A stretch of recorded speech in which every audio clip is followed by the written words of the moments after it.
Hello दोस्तों, welcome to back your YouTube channel gold PhD art channel में आप सभी का बहुत बहुत स्वागत है।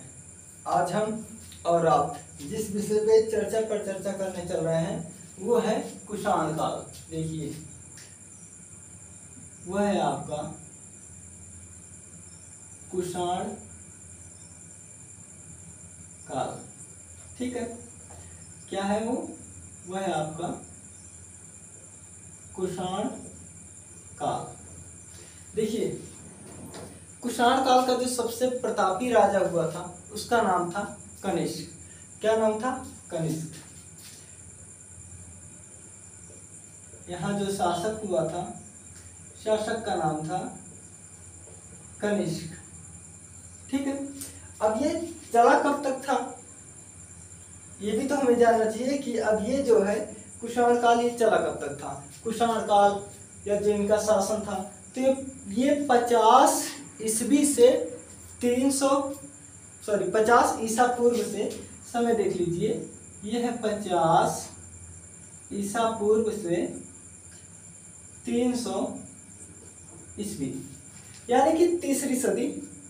ठीक है, क्योंकि तीसरी सदी के बाद तीसरी से लेकर के छठी सदी तक गुप्त काल आ जाता है और छोटे छोटे काल आते हैं। तो पहले हम आज पढ़ेंगे कुषाण काल। तो मैं देख लूँ कि वीडियो अच्छे से आ रहा है, साफ साफ क्लियर आ रहा है कि नहीं। बहुत अच्छा, सब कुछ ठीक आ रहा है। अब देखिए, ये जो कुषाण काल है, ठीक है, ये जो कुषाण काल है, इस समय की जो कला थी, जो स्थापत्य था, जो कुछ साक्ष्य व प्रमाण मिले हैं, वो 3 भागों में बटे हुए हैं। कितने भागों में? 3।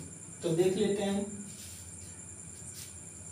देखिए, ये जो बटा हुआ भाग है, पहला है गांधार शैली। ठीक है, पहला है गांधार शैली, दूसरा है आपका मथुरा शैली और तीसरा है आपका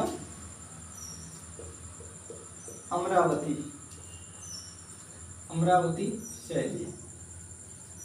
देखिए, ये आपका जो है कुषाण काल के समय है कनिष्क के, ये भी आपका कुषाण था, लेकिन ये आपका है सातवाहन काल के। किसके? सातवाहन। तो देखिए, हम तीनों यहाँ पर इसलिए बता दे रहे हैं क्योंकि आगे चलकर जब हम इसका जो है तुलनात्मक अध्ययन करेंगे तो वो हम लोगों के लिए बहुत ही अच्छा सिद्ध होगा। यहाँ तक ये आपका पहली सदी में चला था, ये भी आपका पहली सदी में चला था, लेकिन ये आपका दूसरी सदी में चला था। ठीक है, यहाँ तक चीजें ठीक है। अब देखिए, हम इसको मिटा देंगे और सबसे पहले हम चलेंगे गांधार काल। ठीक है, तो हम जिस विषय में चर्चा करने चल रहे हैं वो है गांधार।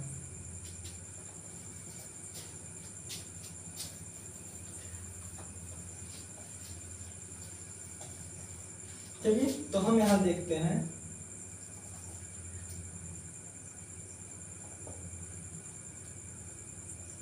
गांधार शैली। ठीक है, आ रहा है अच्छे से, साफ साफ? हाँ, साफ साफ आ रहा है। अब देखिए, गांधार शैली कब से कब चली थी? तो हमने बताया कि ये आपकी प्रथम सदी। ठीक है, ये आपकी कब चली थी? तो ये आपका चला था प्रथम सदी ईसा पूर्व। ठीक है, देखिए, ये आपका था प्रथम सदी। ठीक है, अब देखिए, इसकी खोज किसने किया था? क्या खोज किसने किया था? तो खोज किए थे डॉक्टर लीथर, कहीं कहीं लिटनर। ठीक है, कहीं कहीं लिटनर भी किया है। अब आप ये जो डॉक्टर लीथर है या डॉक्टर लिटनर है, इनको आप याद रखिएगा क्योंकि इनका स्टेटमेंट जो है सीधे यूजीसी नेट में उठाया हुआ है। क्या किया हुआ है? सीधे यूजीसी नेट में उठाया हुआ है। तो अभी हम आगे बात करेंगे। देखिए, समय हो गया, ये खोज हो गया, यहाँ तक ठीक है। अब इस पर प्रभाव हम देख लेते हैं। क्या करेंगे? तो अब इस पर हम प्रभाव देख लेंगे। देखिए, इस पर जो प्रभाव पड़ा था, तो आप लोग जो पढ़े होंगे 31 ईस्वी, जो सिकंदर महान, जो विश्व का विजेता है माना जाता है, जो विश्व को जीतना चाहता था लेकिन वो जीत नहीं पाया था, उसकी मृत्यु के बाद उस समय जो कला चल रही थी वो था हेलेनिस्टिक कला। क्या था? हेलेनिस्टिक कला। ठीक है, इस पर हेलेनिस्टिक कला का प्रभाव है। अब इसके अलावा एक चीज ये जान लीजिए, ये तो आपका है हेलेनिस्टिक कला जो 21 ईसा पूर्व में चला था। ठीक है, यहाँ तक ठीक है। लेकिन अब इस पर एक चीज ये देख लीजिए, इसका अन्य नाम क्या क्या है। ठीक है, इसका अन्य नाम, तो अन्य नाम है, देखिए ग्रीक से संबंधित है। ठीक है, तो इसे जो है ग्रीक इंडो शैली भी कहते हैं या इसी को कला भी कहते हैं। ठीक है, ग्रीक मतलब यूनान और इंडिया, जिसमें यूनान के और इंडिया के टेक्निक, यूनान का विषय इंडिया का एक ही में समाहित हुआ है, उसी को कहते हैं ग्रीको इंडिया। अब एक चीज आप और देख लीजिए, हम लोग जब भारत का नक्शा बनाते हैं, ठीक है, हम यही जब भारत का नक्शा बनाते हैं तो ये हमारा, थोड़ा इज्जत से बना दो भाई, भारत का नक्शा है। ठीक है, देखिए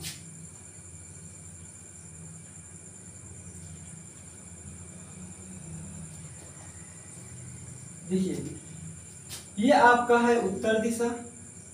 ठीक है, नीचे का आपका रहता है दक्षिण, ये आपका है पूरब और ये आपका है पश्चिम। आप तो ये जानते हो, तो मैं इसे क्यों बता रहा हूं ना। तो देखिए ये जो कला विकसित हुई थी वो यहाँ पर हुई थी, यानी कि उत्तर और पश्चिम के बीच में, तो इसे जो है पश्चिमोत्तर भी नाम दिया गया है। ठीक है, अगर हम दिशा देखेंगे तो दिशा है पश्चिमोत्तर,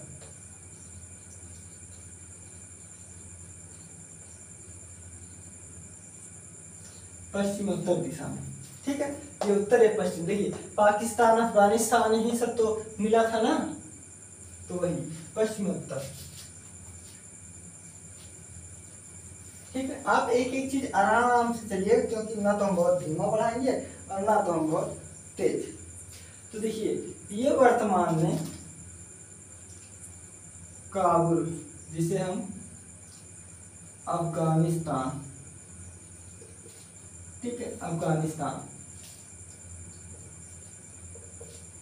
है ना, इसी की राजधानी है। ठीक है, अफगानिस्तान। अब देखिए इसकी शैली की हो गई, खोज हो गई, और प्रभाव किसका पड़ा था? अन्य नाम ग्रीको इंडियन कहते हैं, ग्रीको यूनानी कहते हैं। ठीक है, अब ये आपका दिशा भी हो गया। ठीक है, अब हमारा क्या बचता है? अब हमारा बचता है कि इसका प्रमुख स्थान। ठीक है, अब हमारा बचता है इसका प्रमुख स्थान। तो इससे पहले हम ये बता दें कि इस पर जो प्रभाव था, ठीक है, इस पर जो प्रभाव है, ये जो सर्वाधिक यहाँ से मिली हुई है, तो यहाँ सर्वाधिक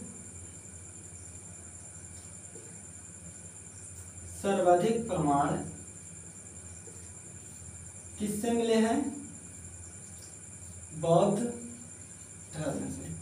ठीक है, सर्वाधिक प्रमाण कहाँ से मिले हैं? तो सर्वाधिक प्रमाण जो है बौद्ध धर्म से मिले हुए हैं। तो अब देखिए इसके बाद आपका है रावलपिंडी। रावलपिंडी, ठीक है, आ रहा है अच्छे से? हाँ, रावलपिंडी।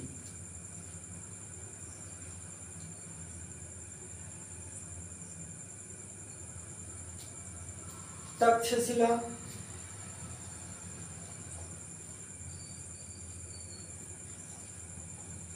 पुष्प कलावती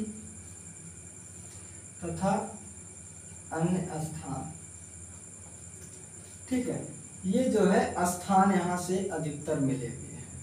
ठीक है, यहाँ से अधिकतर मिले हुए हैं।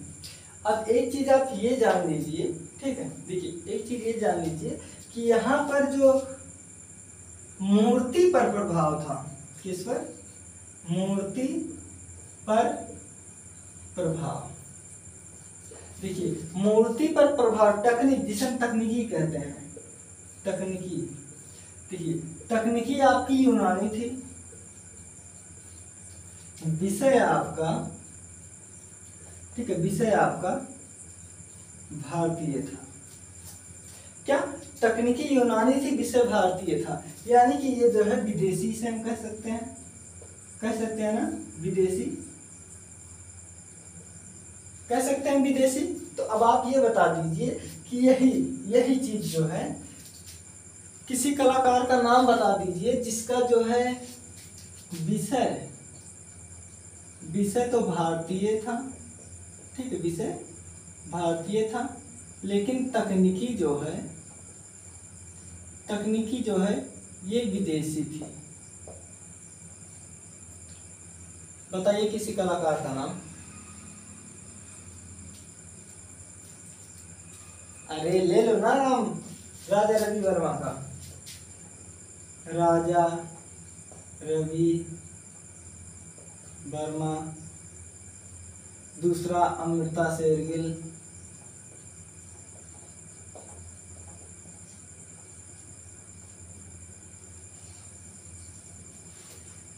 (1848) इनका जन्म है, इनका जन्म है 1913।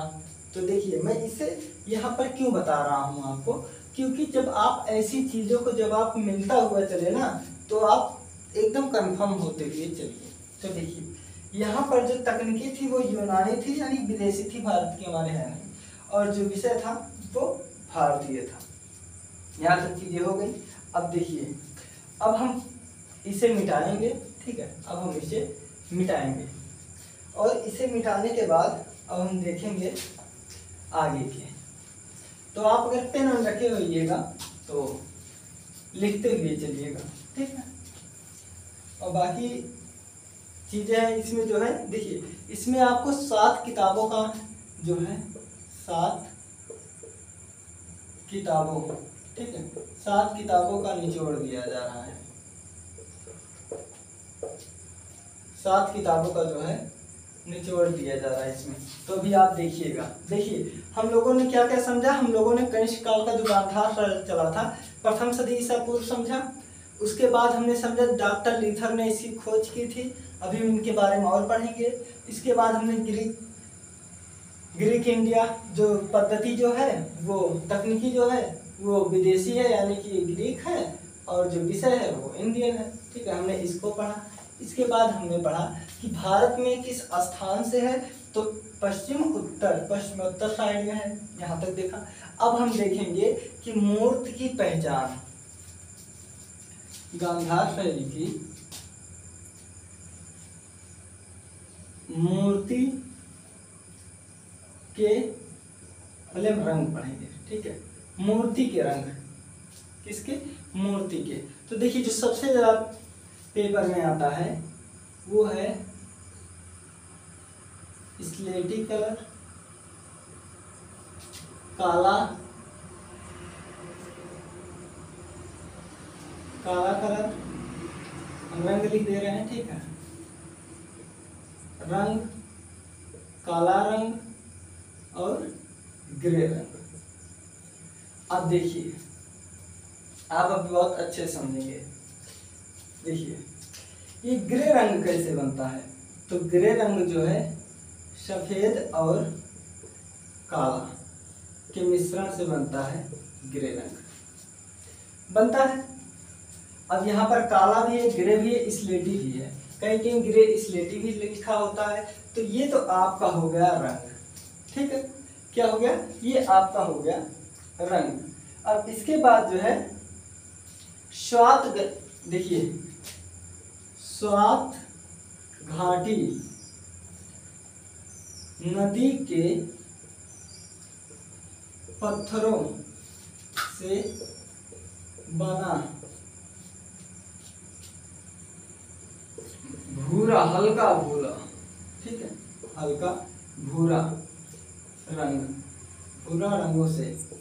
तो देखिए ये आपका स्लेटी कलर से है, काला ग्रे के अलावा श्वात नदी घाटी के पत्थरों से बना हुआ, जो एक भूरा रंग का वहाँ का पत्थर, स्थानीय पत्थर है श्वात नदी घाटी का, उससे भी बना था। तो ये तो हो गया हमारा रंग, ठीक है, ये हो गया हमारा रंग। अब इसके आगे हम लोग देखेंगे कि आगे कहाँ क्या क्या चीजें हैं, क्या चीजें नहीं, ठीक है।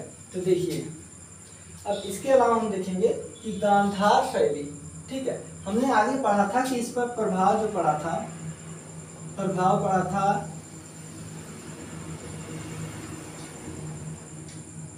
हेलेनिस्टिक कला का, ठीक है, हेलेनिस्टिक कला का इस पर प्रभाव पड़ा था, यहाँ तक ठीक है। प्रभाव किसका पड़ा था, तो प्रभाव पड़ा था हेलेनिस्टिक का।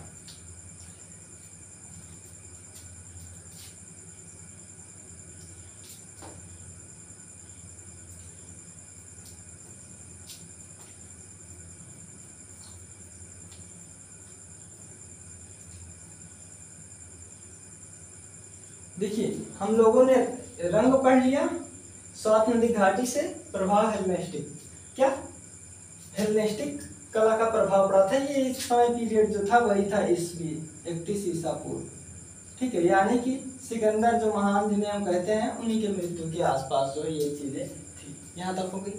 अब देखिए इसके अलावा, ठीक है, इसके अलावा जो गांधार कला का, क्या जो गांधार कला का मूर्ति में प्रभाव है, तो ये गांधार हमने अभी पढ़ा कि काबुल, कहाँ, काबुल अफगानिस्तान, तो वहां से होता हुआ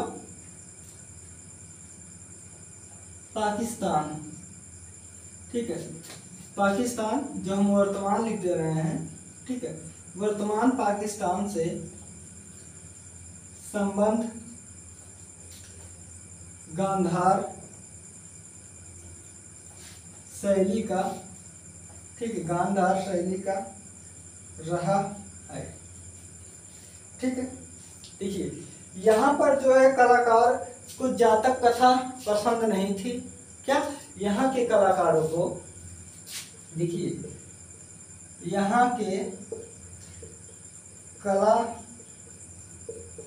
को, यहाँ के कलाकारों को जातक कथा, ठीक है, जातक कथा पसंद नहीं थी, केवल वो दिव्य ज्ञान, क्या दिव्य ज्ञान परम पुरुष, दिव्य ज्ञान परम पुरुष के रूप में वो जो है केवल चित्रण करते थे, ठीक है। कौन, इस समय की जो कलाकार होते थे, भिक्षुक माने जाते, कहीं कहीं भिक्षुक लिखा है कि भिक्षुक लोग जो है बनाए थे, ठीक है।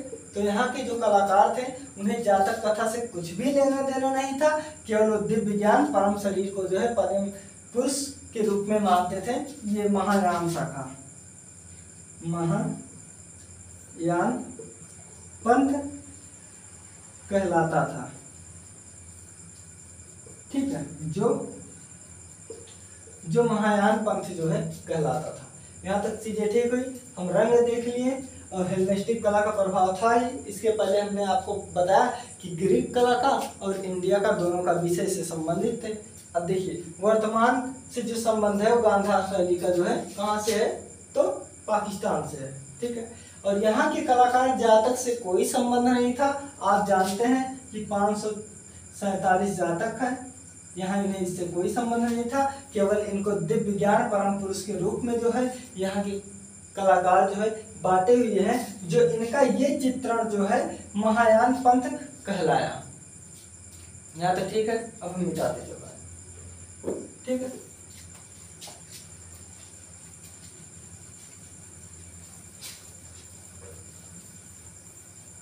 हम बहुत ही स्पीड से तो नहीं चल रहे हैं, आराम से ही चल रहा है ना। अब देखिए एक प्रश्न बहुत कंफ्यूजन है, ठीक है, एक प्रश्न बहुत कंफ्यूजन है जो हम आपको बता दे रहे हैं। यहाँ पर मनुष्य के ताल पूछे गए हैं।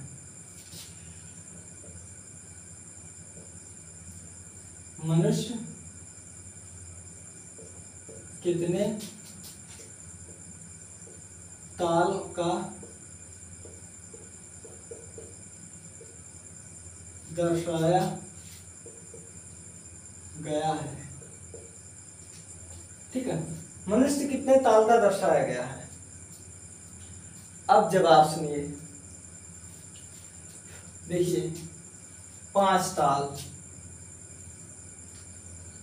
मूर्ति में 5 ताल, कहीं कहीं 5 ताल है, चित्र में 9 ताल, 9 ताल। ठीक है, अपने यहाँ पर 7.5 ताल, 8 ताल माइकल एंजेलो। ठीक है, कौन बताता था? तो माइकल एंजेलो जो है ये बताते थे 8 ताल।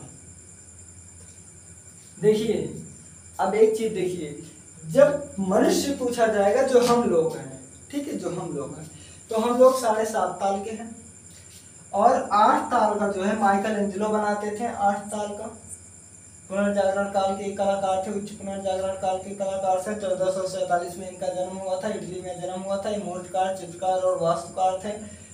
सिस्टाइन चैपल इनकी रचना है। मैडोना, आदम और ईव इस सब संबंधित है यहाँ तक। ठीक है, 5 ताल मूर्ति में बनाया है, बताया गया है। कितने? 5 ताल। अभी हम एक क्वेश्चन सॉल्व कर रहे थे, तो ऑप्शन में ये चारों ऑप्शन में था।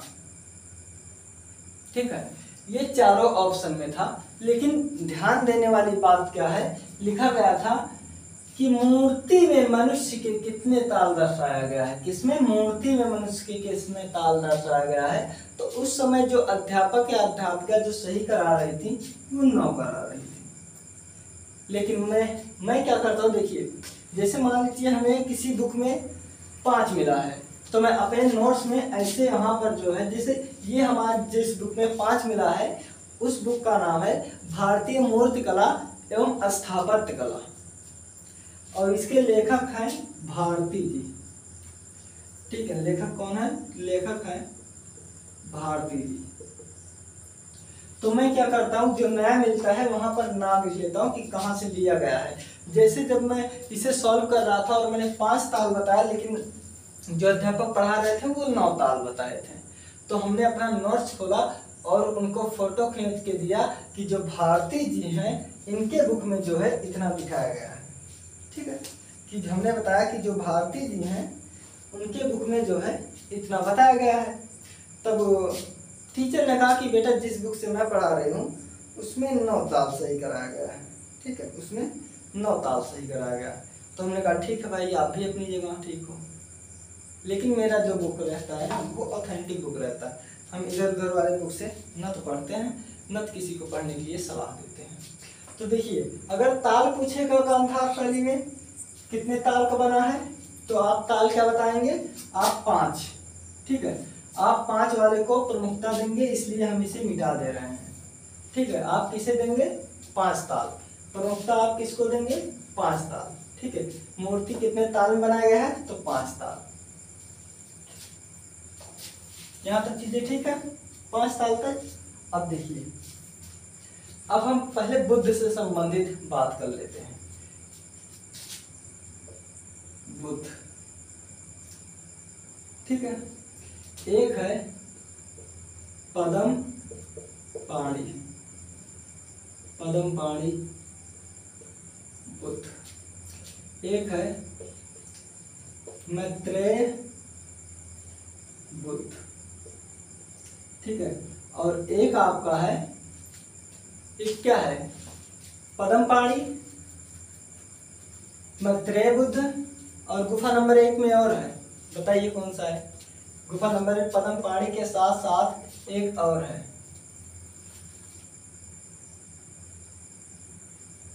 बताओ कौन है? फिर हम बताते हैं, बताइए। आपके वो है मंजूश्री, क्या है? वो है मंजूश्री, मंजूश्री बुद्ध। अब देखिए इन तीनों की पहचान, तो जैसे ये है पदम पाणी, तो इनके हाथ में, ठीक है, हाथ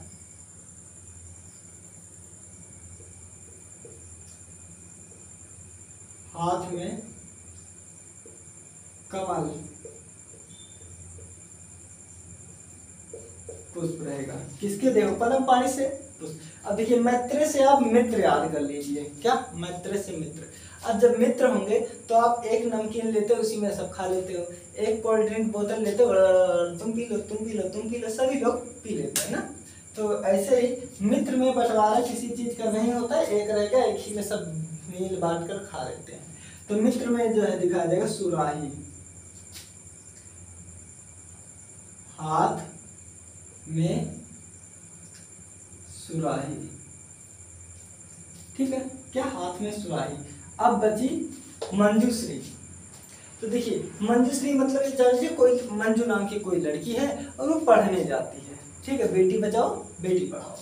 तो यहाँ पढ़ने जब जाएगी तो उसके हाथ में क्या होगा, हाथ में होगा पुस्तक ना, हाथ में क्या होगा, तो हाथ में होगा पुस्तक। तो ये जो बुद्ध भगवान है, बुद्ध भगवान के पद्म पाणि में हाथ में कमल है और ये कमल नीला रंग का है, ये आपसे पूछा गया है, ठीक, कैसा है, नीला रंग का है, तो ये आपसे जो है पूछा गया है। इसके बाद है सुराही। तो मित्र जो है एक ही गिलास में एक ही चीजों में पानी पी लेते हैं आराम से, तो ये आपका हो गया सुराही। अब मंजूश्री, मंजूश्री मान लो कोई लड़की है और वो पढ़ने जा रही है तो हाथ में पुस्तक लेकर जाएगी, तो ये आपका हो गया बुद्ध से संबंधित। यहाँ तक ठीक है। अब आगे देखिए, देखिए अब इसके बाद हम देखेंगे कि यहाँ की जो कला थी पहचान, गांधार मूर्ति कला का पहचान, मूर्ति का पहचान, ठीक है, आ रहा है अच्छे से, हाँ आ रहा है, ठीक है। तो देखिए आप सबसे पहले एक चीज देखिए, आप पहले 8-10 पेंटिंग देख लीजिए विदेशों के और 8-10 देख लीजिए भारतीय का, आपको एकदम डाउट क्लियर हो जाएगा। देखिए यहाँ जो फेस बना हुआ है, ठीक है, क्या चेहरा, चेहरा पर यहाँ की चेहरा बहुत सुंदर बना है लेकिन उसमें भाव जैसा कुछ भी नहीं है, क्या उसमें जो है भाव जैसा कुछ भी नहीं है। और यहाँ जो बनाया गया है ये एक देवता अपोलो है, उन्हीं का कॉपी किया गया है, क्या अपोलो, चेहरा पे अपोलो देवता का प्रभाव, ठीक है। कपड़ा, कपड़ा में सिलवटों,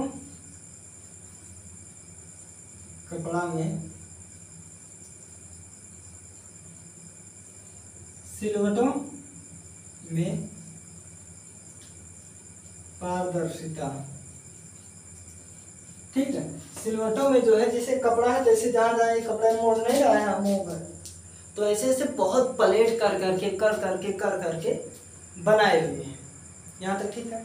और जो बाल है, ठीक है, यहाँ पर बाल घुघराले चरण पादुका मोछ बनाए हैं, बाल जो है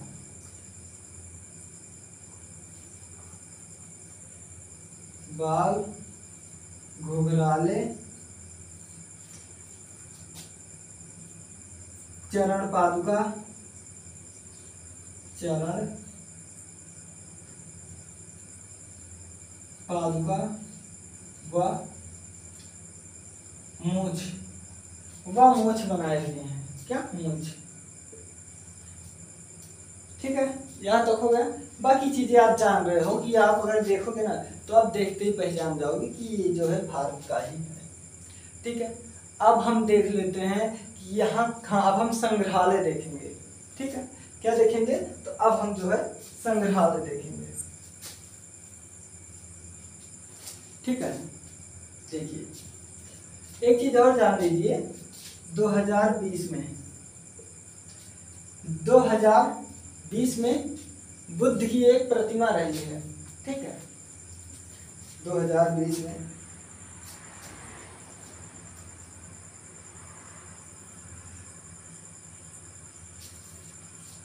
देखिए बुद्ध की एक प्रतिमा रही है जिनका नाम है बुद्ध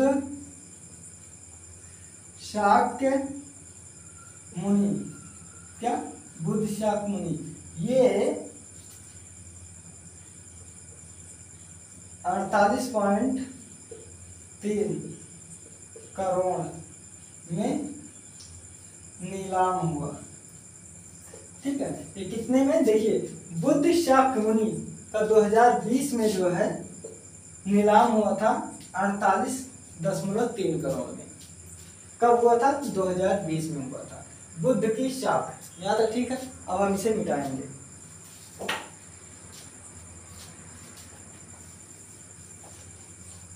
आप लिखते हुए चलिए। बहुत एक चीज जानते हो, ह्वेनसांग आए थे ना भारत में, तो ह्वेनसांग अपनी बुक में लिखे हुए हैं कि यहाँ जो है 500 विहार थे। 500 विहार जिसे संघाराम भी कहते हैं। यहाँ 500 विहार भारत में थे जिसमें भिक्षुक निवास करते थे। ठीक है, ह्वेनसांग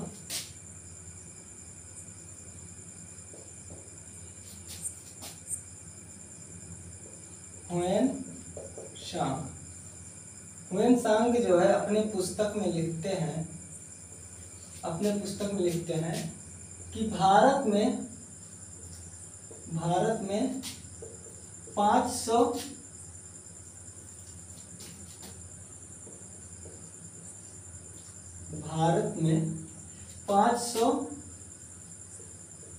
बुद्ध विहार, जिसे कहीं कहीं संघाराम भी कहा गया है। ठीक है, संघाराम था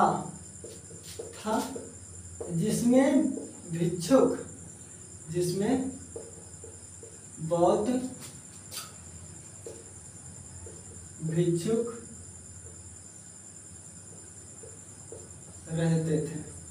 ठीक है, ह्वेनसांग ने पुस्तक में लिखा कि भारत में बुद्ध विहार जो है, ये विहार क्या है? संघाराम, जो कमरे बने होते थे, रहते थे, और जिसमें बौद्ध जो है भिक्षुक रहा करते थे। यहाँ तक ठीक है। अब देखिए इसके बाद अब हम देखेंगे संग्रहालय। ठीक है, देखिए अब हम देख लेंगे पहले संग्रहालय। तो सबसे पहले आपका कोलकाता संग्रहालय, मथुरा संग्रहालय और चंडीगढ़ संग्रहालय, नगमा संग्रहालय, लाहौर संग्रहालय। लाहौर में 2 संग्रहालय है, दोनों जगह से प्रमाण मिले हुए हैं। ठीक है, कहाँ से? तो ये दोनों जगह से जो है प्रमाण मिले हुए हैं।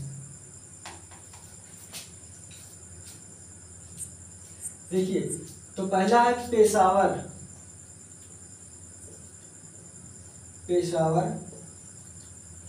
संग्रहालय। पेशावर संग्रहालय कहाँ पर है?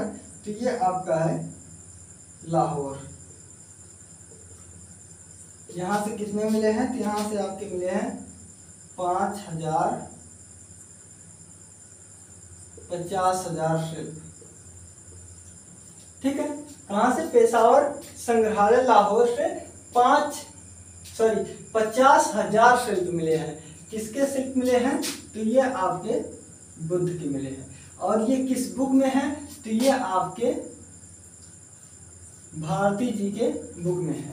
ठीक है, एक एक डाटा आप लिखते हुए चलिएगा, क्योंकि ये एक एक डाटा आपको सफलता दिलाएगा, वो भी अच्छे से दिलाएगा। ठीक है, इसके बाद है आपका लाहौर संग्रहालय। लाहौर संग्रहालय कहाँ है? तो ये भी आपका लाहौर में है। यहाँ 1000 बुद्ध शिल्प मिले हैं। ठीक है, कहाँ मिले हैं? 1000 बुद्ध शिल्प मिले हैं। ये कहाँ से है? तो ये जो है ये राकेश गोस्वामी की बुक से है। ठीक है, कहाँ के? राकेश गोस्वामी की बुक से है। अब कलकत्ता संग्रहालय। कलकत्ता संग्रहालय कहाँ है? तो ये आपका कलकत्ता में है। कलकत्ता में यहाँ पर जो है मूर्तियों का सबसे विशाल संख्या में मिला है। और ये प्रमाण कहाँ से है? तो ये आपका है, नहीं रीता प्रताप में नहीं है, रुको मैं बुक का नाम देखकर बता रहा हूँ।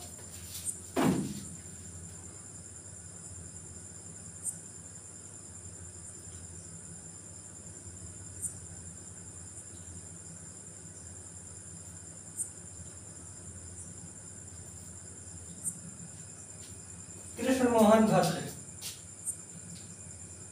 कृष्ण मोहन भट्ट, ठीक है। ये प्रमाण आपका कृष्ण मोहन भट्ट से है। और इसके बाद एक है आपका पेशावर हो गया ये, हाँ। और ये हमने बताया था ना, ये आपका डॉक्टर लिथर, जिसे लिटरर भी कहते हैं, लिटनर, यही खोज किए थे ना, ये इनके अनुसार है, ठीक है। ये जो 5000 वाला शिल्प है इनके अनुसार है। अब है आपका वो चंडीगढ़ का, हाँ अब आपका है चंडीगढ़ का। तो देखिए governments museum of art gallery,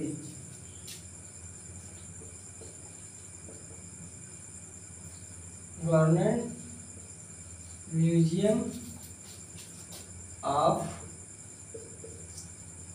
art gallery कहाँ है? तो ये आपका है चंडीगढ़, चंडीगढ़। यहाँ से जो प्रमाण मिले हुए हैं वो मिले हुए हैं 627 शिल्प, ठीक है, 627 शिल्प। और इसका ये प्रमाण किस बुक से लिया गया है तो मैं बता रहा हूँ।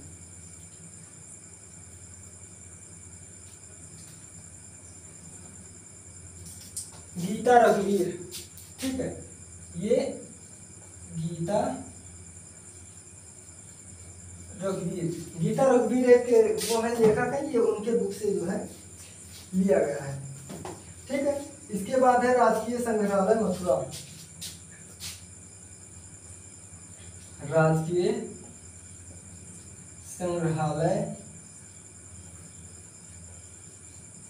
मथुरा, मथुरा ये कहाँ है? तो ये आपका मथुरा में ही है, ठीक है।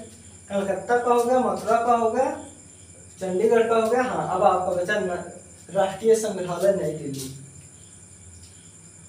राष्ट्रीय संग्रहालय कहाँ है? तो ये आपका है नई दिल्ली में, ठीक है। तो ये आपके इतने बुक से जो है ये प्रमाण लिए गए हैं। और एक है इलाहाबाद संग्रहालय वाराणसी, मैं यहाँ लिख दे रहा हूँ, इलाहाबाद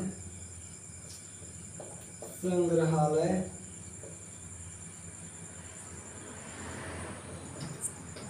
वाराणसी।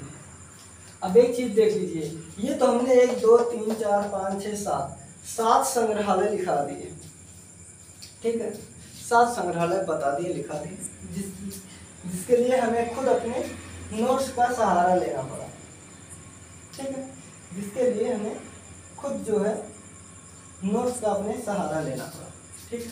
तो ये है, अब देखिए ये आपका जो चंडीगढ़ वाला है ये आपका नेट में पूछा हुआ है, नेट में, ठीक है। ये आपका चंडीगढ़ वाला पूछा था और कलकत्ता वाला पूछा था, ये 2 जगह का पूछा गया है नेट में। और आपका मथुरा कहाँ गया? ये आपका पूछा गया है पीजीटी में, पीजीटी में, ठीक है, पीजीटी में पूछा गया।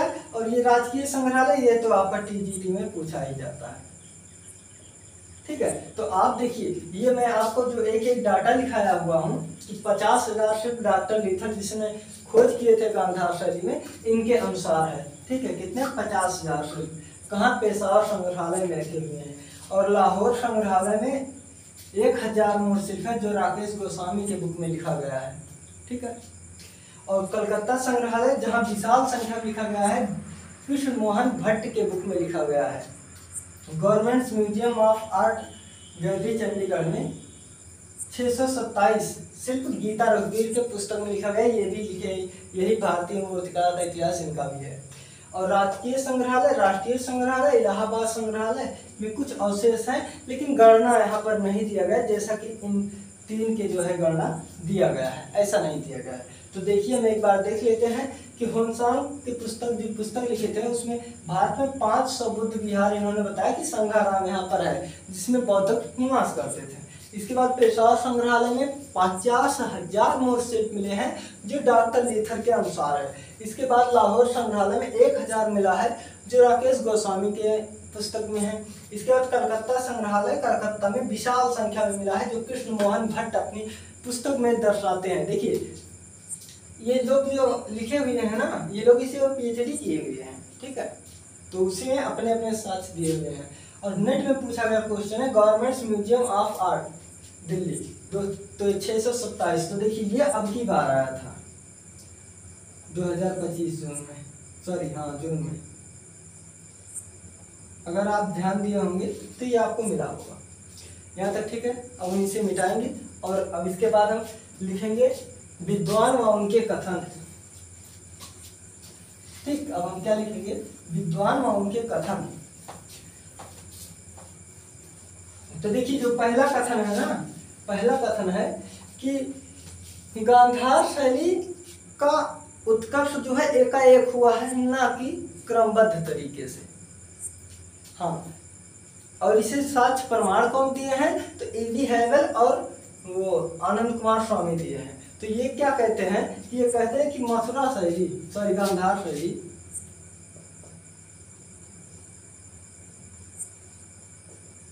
गांधार शैली का उद्भव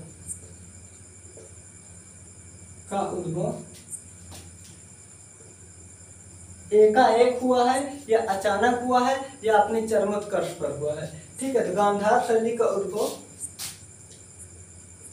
अपने यौनावस्था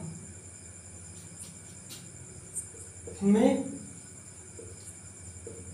हुआ है, न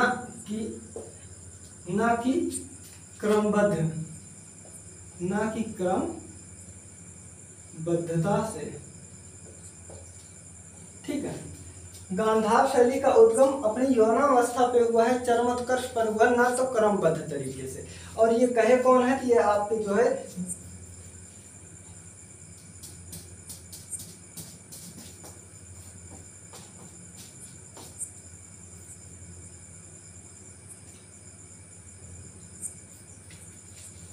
हाँ, कहे कौन है, तो आनंद कुमार स्वामी। हाँ, हमने क्या बताया था, आनंद कुमार स्वामी, आनंद कुमार स्वामी। और क्या बताया था, एक E.V. हैवेल। ठीक है, आनंद कुमार स्वामी बताया था, E.V. हैवेल बताए थे, और हम एक बताए थे, क्या नाम है उनका, राय कृष्ण दास।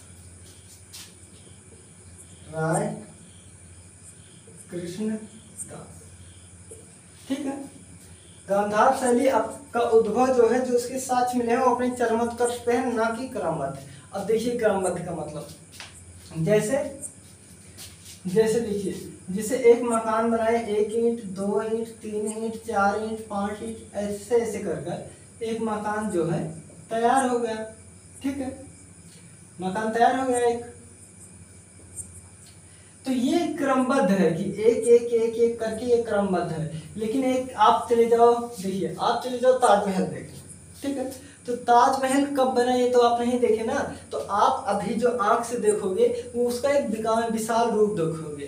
क्या उसका एक यौनावस्था देखोगे, एक विशाल रूप देखोगे, क्योंकि आप उसे क्रमबद्ध तरीके से नहीं देखे कि कब उसका पिलर डाला गया, कब उसका जो है इसमें कब एक एक आयतें लिखी गई, क्या उकेरी गई, कब बनी, सब नहीं जानते। जब वो बन के एकदम तैयार हो गए, पता नहीं कैसा साल बीत गया, तब हम लोग देख रहे हैं। ठीक है, तो यही चीज है कि वो अपने यौनावस्था में, देखिए गांधार शैली का कब उद्भव हुआ इसका किसी को कोई पता नहीं है। हाँ, जब उसकी खुदाई हुई तो वहां पर एक एकदम भव्य रूप से मिलने लगे। जैसे हम लोग ताजमहल जाए तो एकदम भव्य रूप से देखेंगे ना, तो ठीक वही। और ये शब्द किसने कहा? आनंद कुमार स्वामी, ई.वी. हैगल और राज कृष्णदास ने ये सब चीजों को जो है कहे हुए हैं। ठीक है।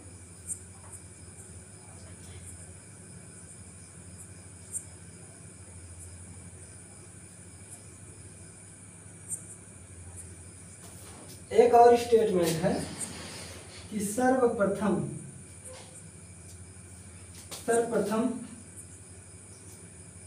बुद्ध की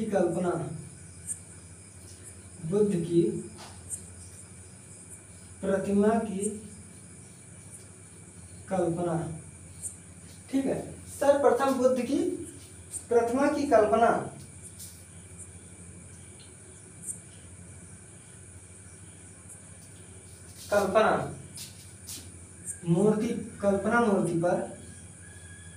मूर्ति कला पर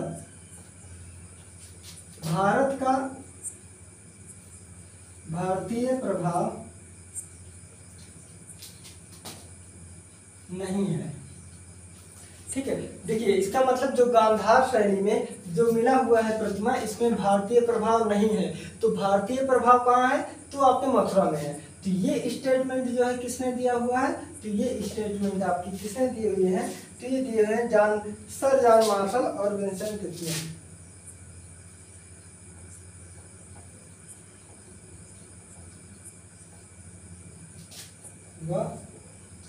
विंसेंट स्मिथ। ठीक है, विंसेंट स्मिथ, ये दोनों लोगों ने जो है दिए हुए हैं प्रमाण। किसकी? सर्वप्रथम बुद्ध की प्रतिमा पर कल्पना मूर्तिकला पर भारतीय प्रभाव नहीं है। क्या प्रभाव है? तो हमने पहले ही बताया कि इस पर जो है यूनानी प्रभाव है, यूनानी के हेलेनिस्टिक कला का प्रभाव है। ठीक है, ये होगा। अब इसके बाद हम मिटाएंगे।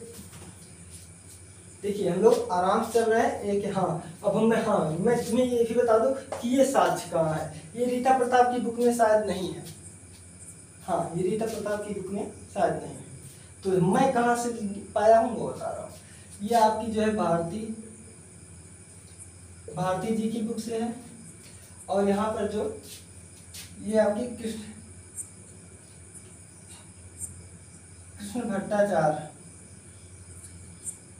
भट्टाचार्य की बुक से है। ठीक है, ये दोनों तो आप लिख लीजिएगा। अभी हम आगे और स्टेटमेंट लिखाने चल रहे हैं। और हाँ, ये जानते हो किसके लिए है? ये आपके नेट जेआरएफ वालों के लिए है, सिर्फ और सिर्फ नेट जेआरएफ वालों के लिए है। टीजीटी वाले पीजीटी वाले पढ़ रहे हैं तो उनके लिए बहुत सार साबित होगा। बाकी यहाँ से क्वेश्चन उनके लिए नहीं आएंगे तो नहीं आएंगे तो नहीं आएंगे। ठीक है, ये जो चल रहा है ये आपकी जेआरएफ वाली क्लास से चल रहा है।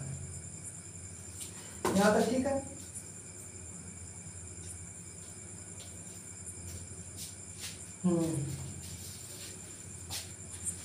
एक और स्टेटमेंट है कि गांधार कला को भारतीय मूर्तिकला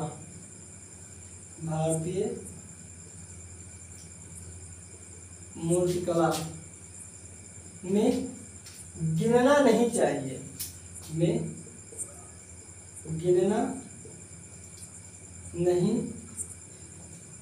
चाहिए, क्या? गांधार कला को भारतीय मूर्तिकला में गिनना नहीं चाहिए। क्यों? क्योंकि यह एक संयोग मात्र था। नहीं गिनना चाहिए क्योंकि यह एक संयोग मात्र था। ठीक है, क्योंकि यह एक संयोग मात्र था। तो देखिए आप सोचेंगे इसमें हम बहुत कुछ छोड़ रहे हैं ना। हाँ, तो मैं टीजीटी पीजीटी वाला लेवल एकदम छोड़ रहा हूँ। मैं इसमें सिर्फ आपका जो है जेआरएफ लेवल वाला मैं सिर्फ लेकर चल रहा हूँ। और मैं इसमें साक्ष्य इसलिए प्रमाण लिखा रहा हूँ कि कभी अगर मान लो आ गया पेपर में तो आप उस बुक को जरूर रख दीजिएगा। आप एक बार आप मेरा नोट्स देख लीजिए। देखिए मेरे नोट्स में एक भी जगह नहीं बचा है कि जहाँ मैं कुछ ऐड कर सकूँ, एक भी जगह नहीं बचा है। ठीक है, तो ऐसे ही आप प्रमाण के साथ रखिए, जो भी रखिए काम आए ना आए, लेकिन आप प्रमाण के साथ रखिए। ठीक है, हाँ रिकॉर्ड तो हो रहा है, ठीक है। हाँ तो ये कौन कहे हुए हैं, तो ये राय कृष्णदास कहे हैं, राय कृष्णदास। अब देखिए एक स्टेट और है राय कृष्णदास का, राय कृष्णदास का एक स्टेट और है, आप वो लिख लीजिए। ये कहते हैं कि यहाँ के जो कलाकार थे, मैं शॉर्टकट में बता रहा हूँ, ठीक है। ये कहते हैं कि यहाँ के जो कलाकार थे उनको इतना समय नहीं था कि वो बैठ के मूर्ति देखते और सोचते, नहीं, उनको जैसे ठेका पर लेबर लगा दो, लोगों को लगा दो ठेके पर काम करने को, और कह दो कि देखो ये ईंटा आप जो है इस फ्लोर से दूसरे फ्लोर पर पहुंचा दो, तो मान लो बोलेंगे कि हाँ 2000 ईंटा दे दो, 2000 रुपये दे दो, ठीक है। तो उनको इससे मतलब नहीं है कि कितने ईंटे फूटते हैं, कितने टूटते हैं, ठीक है। उनको काम है यहाँ से उठा के ले जाके अपने दूसरे फ्लोर पर रख देंगे, बस, इससे ज़्यादा नहीं। हाँ अगर आप कहोगे चट्टा मार के रख देंगे, नहीं तो ऐसे खट खट खट खट ऐसे फेंक देंगे, ठीक है। तो यही चीज़ यहाँ पर कहते हैं राय कृष्णदास जी कि यहाँ के जो कलाकार थे, जो यहाँ पर चित्र बनाए हैं, उनको बैठ कर सोचने तक का समय नहीं था, उनको केवल मूर्तियाँ थोपने का ही काम था। हाँ उनको छीनी हथौड़ी से काट कर बनानी है तो उनको बनानी है, बस इतना सा ही था। तो यहाँ कहते हैं राय कृष्णदास जी कि बौद्ध विषयों की अभिव्यक्ति के लिए, बौद्ध विषयों की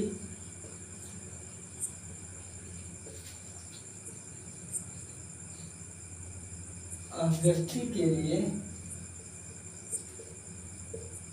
ठीक है, अभिव्यक्ति के लिए इन शिल्पियों को, इन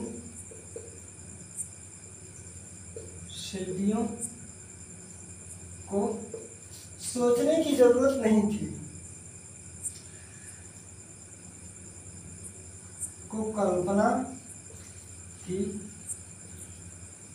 जरूरत नहीं थी, ठीक है, कल्पना की जरूरत नहीं थी।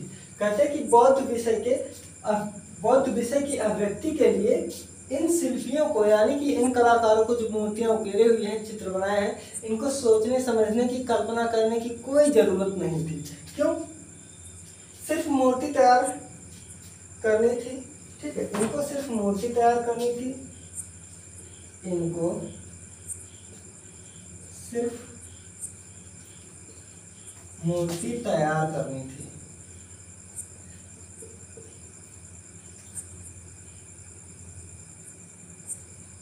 इनको सिर्फ मूर्ति तैयार करनी थी।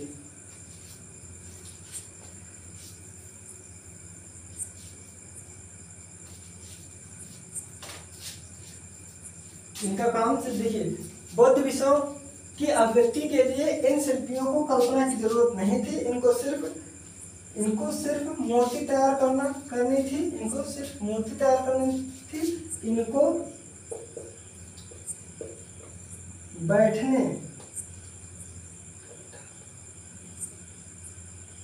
इनको बैठने तक का समय नहीं था, बैठने तक का समय नहीं था, इनको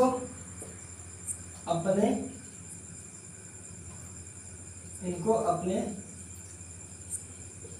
परंपराओं को सिर्फ थोपना मात्र था, ठीक है, दिख रहा है? हाँ दिख रहा है। देखिए राय कृष्णदास जी कहते हैं कि बौद्ध विषयों की अभिव्यक्ति के लिए इन शिल्पों को कल्पना करने की, सोचने की कोई जरूरत नहीं थी, ठीक है, इनको सिर्फ मूर्तियां तैयार करनी थी, इनको बैठने तक का समय नहीं था, इनको सिर्फ अपने परंपराओं को सिर्फ थोपना मात्र था, ठीक है, कि जैसे हम बनाते आ रहे गांधार में, सिर्फ हमें काट पीट कर जो है यही बना देना है, बस सिर्फ इतना ही मात्र था।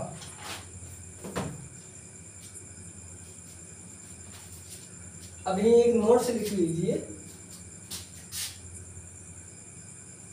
ठीक है। नोट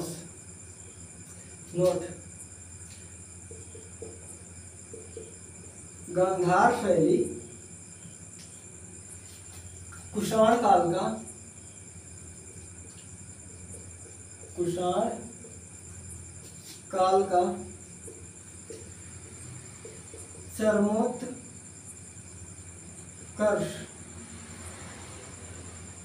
चरमोत्कर्ष काल था, ठीक है। आपका नोट्स है कि गांधार शैली का कुषाण काल जो है वो चरमोत्कर्ष काल था। तो ये रहा आपका जो है कुषाण काल से संबंधित कुछ तथ्य।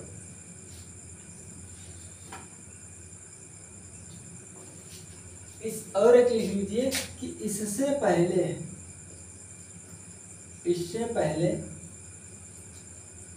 बुद्ध की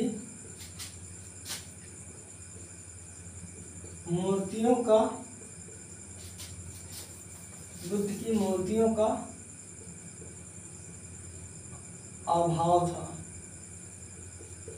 ठीक है। इससे पहले जो है इंपॉर्टेंट करके लिख लीजिएगा, इंपॉर्टेंट करके कि इससे पहले बुद्ध की मूर्ति कोई नहीं थी, और सबसे पहले अगर बुद्ध की मूर्ति आई थी तो गांधार शैली में ही आई थी, ठीक है। जिसका समय था 50 नहीं, इसका समय जो गांधार शैली वाला है इसका समय था 50 ईस्वी से 300 ईसा, हाँ यही समय था, ठीक है।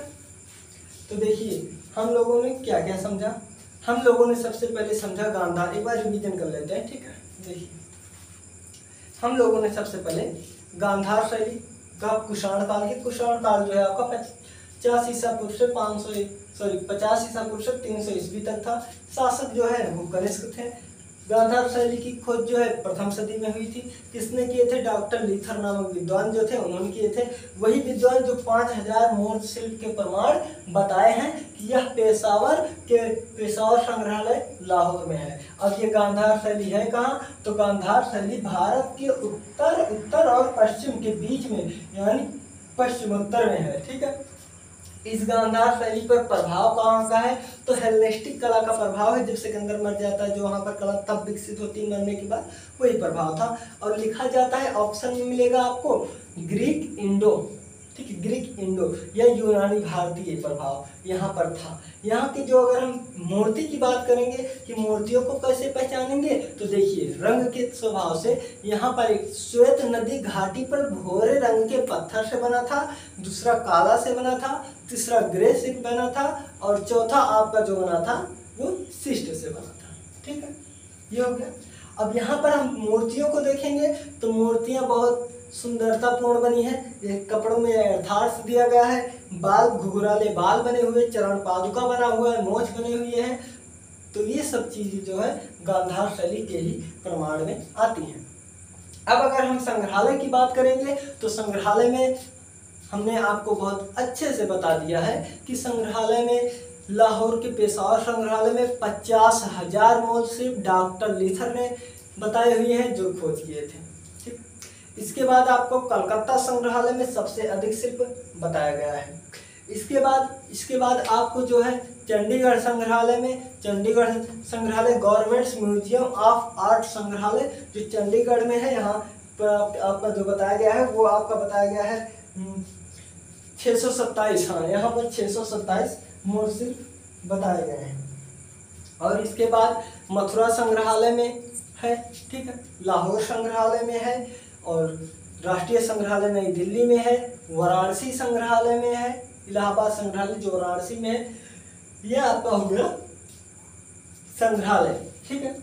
अब एक आए थे कुषाण काल में हुन सांग, उन्होंने अपनी पुस्तक में बताया है कि भारत में 500 विहार यानी कि संज्ञाराम भारत में थे उस समय जब वो आए हुए थे, याद है, ठीक है। इसके बाद जब हम प्रमाण में देखेंगे, इसके बाद जब हम कथन कारण में देखेंगे तो यहाँ पर ये बताया गया है कि यहाँ पर मानव के यहाँ पर 5 ताल बताया गया है। 5 ताल बताया गया भारती जी की बुक के अनुसार से, ठीक है। उन्होंने बुक लिखी हुई है भारतीय चित्रकला एवं मूर्तिकला का इतिहास, उसमें भारती जी की बुक है और वो उसमें वो बताए हैं 5 ताल का है। बाकी 5 ताल, 9 ताल, 7.5 साल और मुझे प्यास लग रही है सर दीजिए 5 ताल बताए हैं मूर्ति के, उसके बाद 9 ताल का मानव बताया गया है, 7.5 ताल के हम लोग हैं ही, और 8 ताल के माइकल एंजेलो करते थे। ताल हो गया। अब इसके बाद बताया गया है कथन कारण में बताया गया है। देखिए कथन कारण में राय कृष्णदास कहते हैं कि गांधार कला को भारतीय नृत्य शैली में गिनना नहीं चाहिए क्योंकि यह संयोग मात्र था। ऐसे कहते हैं राय कृष्णदास जी। और राय कृष्णदास जी का दूसरा कथन क्या है, ये कहते हैं बौद्ध विषयों की अभिव्यक्ति के लिए इन शिल्पियों को कल्पना करने की कोई जरूरत नहीं थी, इनको सिर्फ मूर्तियां तैयार करनी थी, इनको बैठने तक का समय नहीं था, इनको अपनी परंपराओं को सिर्फ मात्र थोपना ही इनकी कला थी। और इसके अलावा कहते हैं कि